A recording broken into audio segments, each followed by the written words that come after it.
अस्सलामुअलैकुम students, welcome to सीखो Pakistan. Students, आज की वीडियो में हम चैप्टर नंबर 1 फिजिक्स का और इसके इंपॉर्टेंट चीज़ें जो हैं वो देखने लगे हैं। पहले हम इस चैप्टर को कंप्लीट सॉल्व कर चुके हैं।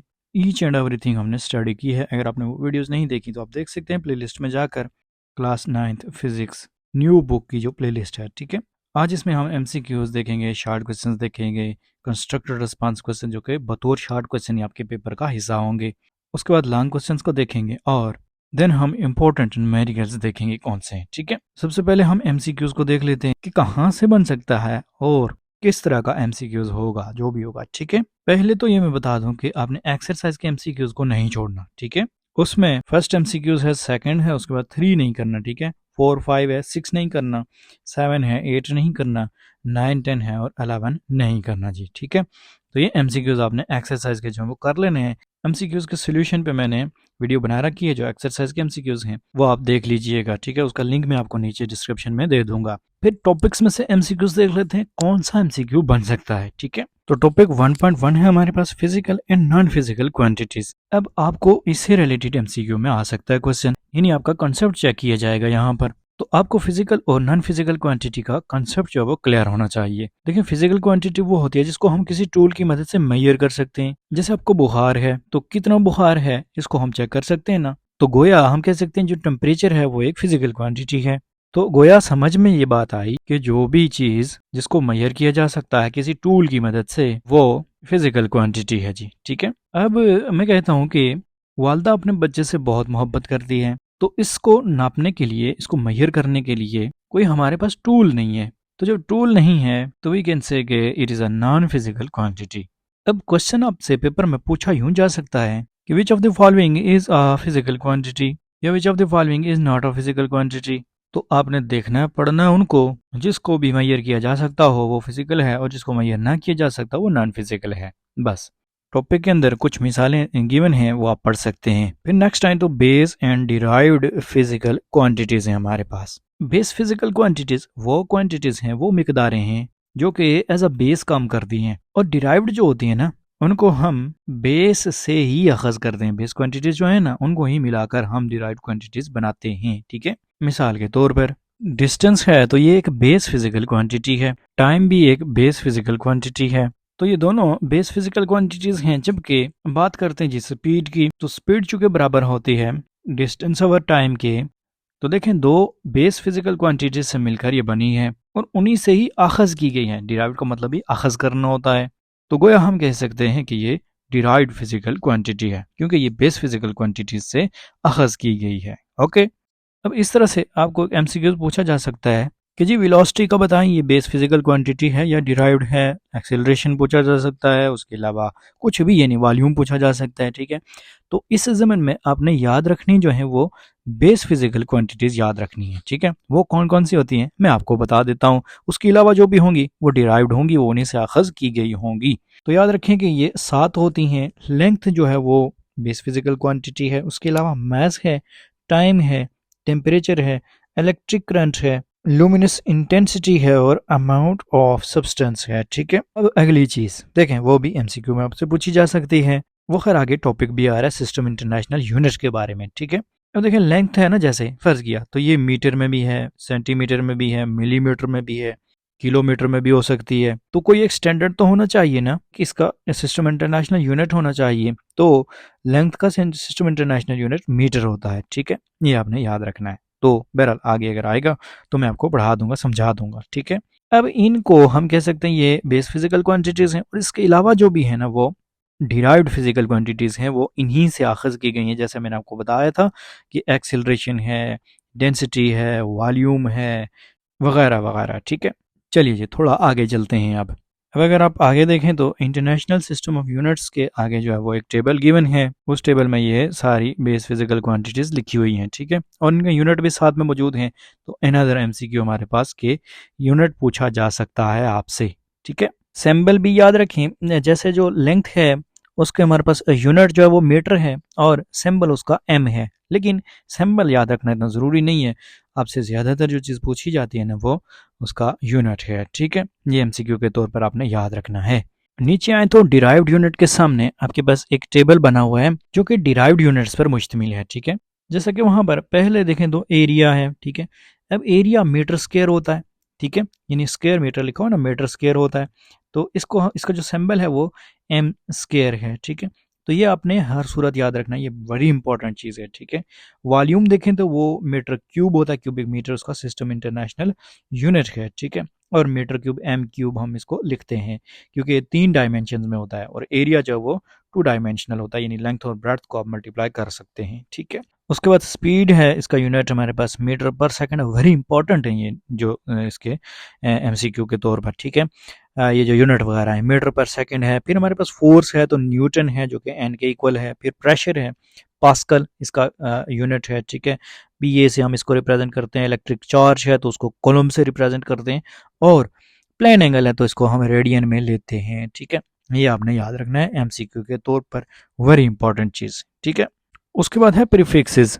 तो जब कोई बड़ी वैल्यू हो तो उसको लिखना मुश्किल होता है। जैसे उसने मिसाल दी हुई है कि 5000000 मीटर, तो ये मुश्किल है थोड़ा लिखना। इसको हम आसानी से कैसे लिख सकते हैं, तो हम इसको 10 रेज़ पावर लिख लेते हैं। वेरी इंपॉर्टेंट एमसीक्यू के आगे जितने जीरो है ना उतनी आप 10 रेज़ पावर लिख लें, और साथ यूनिट जो भी है वो लिख लें। जैसे यहाँ पर मीटर था तो आगे मीटर हमने आगे भी लिख लिया जी, ठीक है। तो 5 मल्टीप्लाई बाय 10 रेज़ पावर 7 इसको हमने लिख लिया क्योंकि 7 जीरो थे यहाँ पर हमारे पास, ठीक है। इसी तरह से अगर कोई छोटी वैल्यू होती है जैसे कि 0.00004 मीटर, तो इसको हम कैसे लिखेंगे। हाँ देखें तो जीरो जो है वो पॉइंट के साथ हैं और 4 से लेफ्ट साइड पे हैं, ठीक है। अपनी आसानी के लिए आप इसको यूं कह सकते हैं कि पॉइंट को हमने यहाँ से उठाना है और नॉन जीरो डिजिट के आगे ले जाना है। नॉन जीरो डिजिट यहाँ पर 4 है तो 4 के आगे ले जाएंगे इसको। तो पॉइंट को हमने कितना फासला तय करवाया, गोया उसने 5 डिजिट का फासला तय किया। 4 जीरो थे और एक 4 जो लिखा हुआ है, ठीक है। तो 5 यही हम इसकी पावर लिख लेंगे। तो लेकिन ये लिखना माइनस में है, ठीक है।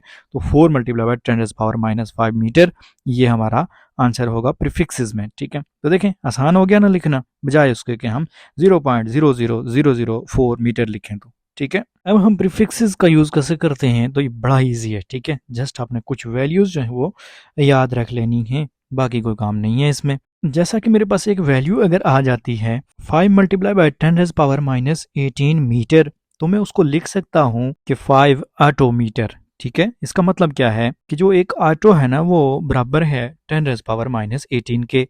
फिर फेमटो की बात कर लेते हैं तो 10 रेज़ पावर -15 होता है, जहाँ पर भी -15 होगा वहाँ पर हम फेमटो मीटर लिख सकते हैं, जो भी यूनिट दिया होगा, ठीक है। फिर पिको की बात कर लेते हैं तो ये 10 रेज़ पावर -12 है। फिर उसके बाद ये आपसे कैसे पूछा जाएगा ये मैं आपको बता देता हूँ। आगे नैनो है ना, तो ये आपसे ऐसे पूछा जा सकता है कि 1 नैनोमीटर इज इक्वल टू, तो वहाँ ऑप्शन मौजूद होगा। तो आपने लिख लेना कि 10 रेज़ पावर -9, ठीक है। नैनो जो है वो 10 रेज़ पावर -9 होता है, ठीक है। उसके बाद माइक्रो है, फिर ये भी 10 रेज़ पावर -6 होता है। उसके बाद मिली है 10 रेज़ पावर -3 है। उसके बाद सेंटी है तो ये 10 रेज़ पावर -2 है। जैसे हम कहते हैं कि 1 मीटर में 100 सेंटीमीटर होते हैं, तो 100 को हम लिखते हैं 10 रेज़ पावर 2। तो जब हम मीटर को सेंटीमीटर में लिखते हैं तो 10 रेज़ पावर -2 होगी, तो इसको हम 10 रेज़ पावर -2 मीटर लिख सकते हैं, ठीक है। फिर डेसी है तो डेसी 10 रेज़ पावर -1 है। उसके बाद किलो है तो 10 रेज़ पावर 3 है। इसको आप इजीली समझ सकते हैं, जैसे किलोग्राम में 1000 ग्राम होते हैं, 1 किलोमीटर में 1000 मीटर होते हैं, तो ये किलो जो है 1000 के लिए इस्तेमाल होता है और 1000 को ही हम 10 रेज़ पावर 3 लिखते हैं, ठीक है। तो ये आसान है, ओके। फिर मेगा 10 रेज़ पावर 6 है। उसके बाद गीगा है, ये 10 रेज़ पावर 9 है, आप देख सकते हैं टेबल में। उसके बाद टेरा है तो ये हमारे पास 10 रेज़ पावर 12 है। और उसके बाद हमारे पास पेटा है तो ये पी से रिप्रेजेंट करते हैं और 10 रेज़ पावर 15 जो है इसकी वैल्यू है, ठीक है। तो एक्सा है, उसके बाद 10 रेज़ पावर 18 है, ठीक है। तो -18 से +18 तक चला, और ये जितनी भी वैल्यूज़ हैं ये आपने याद रख लेनी है, नहायत इंपॉर्टेंट है ये, ठीक है। और मुझे लगता है जो आपका एमसीक्यू होगा ना वो इसी में से होगा अब तक, अगर चैप्टर के अंदर से आता है, एक्सरसाइज में से नहीं आता तो, ठीक है। अब ये किस तरह से पूछा जा सकता है, तो याद रखें जैसे 5 मीटर है, तो अगर वो पूछे कि ये कितने किलोमीटर होता है 10 रेज़ पावर में, तो आपको पता होना चाहिए कि किलो जो है वो 10 रेज़ पावर 3 है। तो मीटर को किलोमीटर में अगर हम कन्वर्ट कर रहे हैं तो ये 10 रेज़ पावर -3 किलोमीटर होगा, ठीक है। जब आप छोटी वैल्यू से बड़ी में जाते हैं ना तो आप डिवाइड करते हैं, और जब भी बड़ी वैल्यू से आप छोटी में आ रहे हो तो मल्टीप्लाई किया जाता है, ठीक है। उसके बाद आए तो लेंथ मेजरिंग इंस्ट्रूमेंट्स हैं, ठीक है जी। मीटर रूल है, इसकी मदद से हम आम तौर पर लेंथ लेनी लंबाई मालूम करते हैं किसी भी चीज़ की, ठीक है। ये आपने देखा ही होगा मीटर रूल जो होता है। कुछ इतना खास इसमें ऑब्जेक्टिव में आने वाली चीज़ नहीं है। उसके बाद नीचे आए तो वर्नियर कैलिपर है, इसका लीस्ट काउंट जो है ना ये आपने याद रखना है, ठीक है। तो इसका लीस्ट काउंट है 0.1 मिलीमीटर, ठीक है। ये आप याद रखना क्योंकि ये आ सकता है ऑब्जेक्टिव में आपको, यानी ये वो कम से कम पैमाइश है जो वर्नियर कैलिपर काउंट कर सकता है, ठीक है। उसके बाद स्क्रू गेज का लिस्ट काउंट है तो ये 0.01 मिलीमीटर है, वो था 0.1 मिलीमीटर, ये है 0.01, वो वर्नियर कैलिपर था, ये स्क्रू गेज है, ठीक है। उसके बाद है कि हम राउंड ऑफ कैसे करते हैं डिजिट्स को। देखें एक डिजिट है हमारे पास 4.213 इस तरह से, ठीक है। तो 4.2 तक हमने इसको राउंड ऑफ करना है, यानी आगे जो 1 और 3 है ना इनको हमने खत्म कर देना है। हम ये देखेंगे कि आगे जो है पॉइंट के बाद पहला नहीं तो दूसरा डिजिट आपने देखना है, ठीक है। अगर वो 0 1 2 3 4 है तो पॉइंट के बाद जो डिजिट है ना वो सेम रहेगा। अगर वो 5 6 7 8 9 है तो पॉइंट के बाद जो डिजिट है वो उसमें एक का इजाफा किया जाएगा। जैसे 4.213 तो 4.2 ही लिखा जाएगा, आगे 1 है इसलिए। अगर है 4.567 तो 5 के बाद चूंकि 6 है तो हम 5 को बढ़ा देंगे तो 4 पॉइंट ये 6 हो जाएगा, ठीक है। ये आपने इस तरह से याद रखना है, राउंड ऑफ करना इसको कहते हैं, ओके। तो इस तरह का एमसीक्यू अगर कोई आता है तो आप लोग इजीली कर सकते हैं उसको। होप सो ये एमसीक्यूज के लिहाज से जो हमने चीज़ें पढ़ी हैं ये आपको क्लियर होंगी। आपने एक्सरसाइज के एमसीक्यू ज़रूर करने हैं, ठीक है। याद रखें कि इसमें ये जो पहला चैप्टर है इसमें से एक एमसीक्यू लिया जाएगा पेपर में, ठीक है। अब हम शॉर्ट क्वेश्चंस की बात कर लेते हैं। शॉर्ट क्वेश्चंस ही आपके पास 3 आएंगे इस चैप्टर में से, ठीक है। एक्सरसाइज के शॉर्ट क्वेश्चंस आपने नहीं छोड़ने, वो मैं बता देता हूँ इंपॉर्टेंट कौन कौन से हैं। फिर उसके बाद टॉपिक्स में से मैं बता दूंगा, आपने वो तैयार कर लेने हैं, ओके। अव्वल तो ये कि कुछ आपके सिलेबस का हिस्सा नहीं है, वो तो आपने छोड़ देने हैं। तो जो आप करेंगे वो 1.1 है, 1.2, 1.3, 1.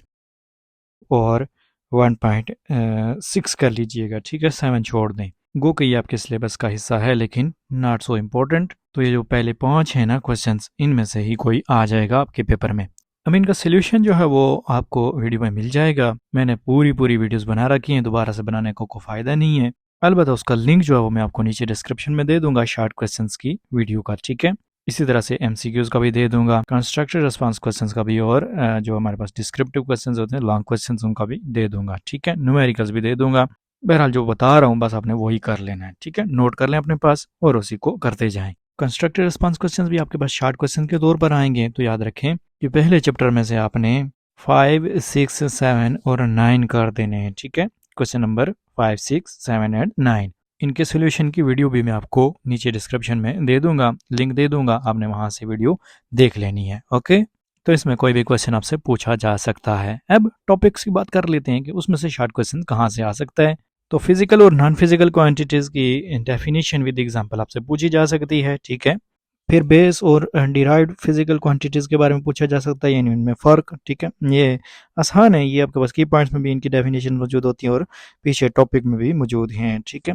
उसके बाद नीचे एक यूनिट की डेफिनेशन है, ये भी आपने देख लेनी है कि the standard of measurement is known as unit, कि किसी भी चीज़ को मापने के लिए, उसकी पैमाइश के लिए जो हमारे पास स्टैंडर्ड सेट होता है ना उसको हम उसकी इकाई कहते हैं, ठीक है। फिर उसके बाद सिस्टम इंटरनेशनल यूनिट है, उसकी डेफिनेशन भी हो सकती है। और फिर आए तो डिराइव्ड यूनिट से उसकी डेफिनेशन हो सकती है। उसके बाद आए तो प्रीफिक्सेस की डेफिनेशन, ये भी आपने याद कर लेनी है, ठीक है। और एग्जांपल अगर आपसे पूछी जाए तो वो भी आपने दे देनी है जैसे मैंने आपको पहले बताया था, ठीक है। फिर उसके बाद साइंटिफिक नोटेशन क्या होता है, यानी हम नंबर्स को कैसे साइंसी तरीक़ाकार में लिखते हैं। तो 10 पावर जो होती है उसकी फॉर्म में हम इसको लिख लेते हैं, ये मैंने आपको बताया हुआ है। तो आपने डेफिनेशन इसकी याद कर लेनी है, ठीक है। एग्जाम्पल छोटी सी आप खुद से दे दीजिएगा नीचे। फिर वर्नियर कैलिपर, इसका लिस्ट काउंट और इसका ज़ीरो एरर, ये 3 चीज़ें आपने इसमें याद रखनी है। फिर स्क्रू गेज की भी यही 3 चीज़ें, ठीक है। और उसके बाद एरर्स इन मेजरमेंट्स जो हैं ये आपसे 3 नाम भी पूछे जा सकते हैं कि कौन कौन से होते हैं। तो ये ह्यूमन एरर है, उसके बाद सिस्टमेटिक एरर है और उसके बाद रैंडम एरर है, ठीक है। ये मैंने आपको डिटेल से पहले भी थ्योरी पढ़ाई हुई है, तो आप इनकी डेफिनेशंस जो हैं ये अच्छी तरह से याद कर लें। ह्यूमन एरर, सिस्टमेटिक एरर और रैंडम एरर की, ठीक है, ये भी पूछी जा सकती हैं, ओके। तो ये कुछ शॉर्ट क्वेश्चंस थे हमारे पास चैप्टर 1 के जो मैंने आपको बता दिए। अब हम डिटेल क्वेश्चंस के बारे में बात कर लेते हैं। तो एक्सरसाइज में जो क्वेश्चन नंबर 1 और 2 हैं ये आपने करने हैं जी। उसके अलावा चैप्टर में आपके पास वर्नियर कैलिपर है, स्क्रू गेज है, ये आपने अच्छे से कर लेने हैं। तो ये 4 क्वेश्चन गोया हो चुके हैं जो कि लॉन्ग क्वेश्चन के तौर पर आ सकते हैं। ये सारी चीज़ें मैंने समझाई हुई हैं, आप प्ले लिस्ट में जाकर वीडियोस देख सकते हैं वो, और डिस्क्रिप्शन में लिंक भी प्रोवाइड कर दूंगा मैं आपको, ठीक है जी। अब न्यूमेरिकल्स की बात कर लेते हैं। तो न्यूमेरिकल नंबर 1 है, न्यूमेरिकल नंबर 3 है, 4 है, 6, 8 और 10 है जी, ठीक है। और चैप्टर के अंदर से आपने एग्जांपल्स कर लेनी है, इसी से रिलेटेड हैं वो भी, ठीक है। तो जो न्यूमेरिकल्स पे वीडियो मैंने बना रखी है वो भी मैं आपको लिंक डिस्क्रिप्शन में दे दूंगा, आप लोग देख लीजिएगा उसको, ठीक है।